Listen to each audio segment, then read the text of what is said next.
আমি রাঙ্গামাটি লংগদু থানায় একটা বৃদ্ধাশ্রম পেয়েছিলাম।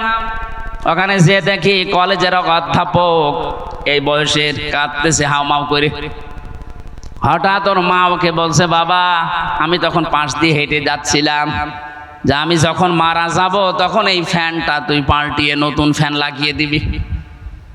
ছেলেটা কলেজের অধ্যাপক আমাকে বলছে, হুজুর আমার মা কি বলে যে উনি মারা গেলে নাকি ফ্যান পাল্টিয়ে দেব।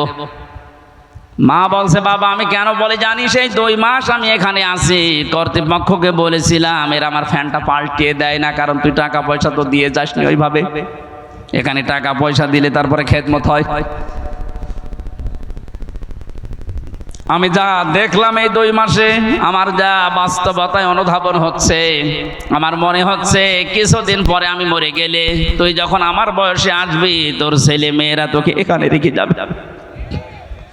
তোর তো আবার ফ্যান ছাড়া ঘুম হয় না, তোকে তো বাতাস দেওয়া লাগে। ছোটবেলা থেকে আমি তোর পেছনে শ্রম দিয়েছি, আমি জানি।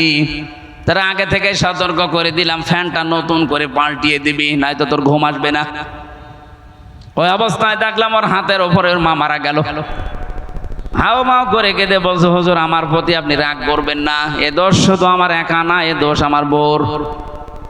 2 মাস আগে আমার সাথে গন্ডগোল করে বলেছে, বুড়ি বাড়ি থাকলে আমি বাড়ি থাকবো না। আমার ছেলে মেয়ে আছে 2টা, তাদের মুখের দিকে তাকে আমি তালাকও দিতে পারি না।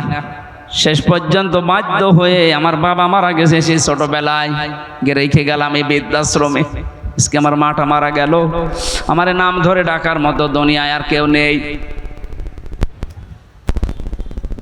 ও রাজশাহীবাসী, রাঙ্গামাটির লংগদু থানার ওই কলেজের অধ্যাপক শুধু না, এখানে অনেক মানুষ আমরা ঠিক ওই রকমই বসে আছি।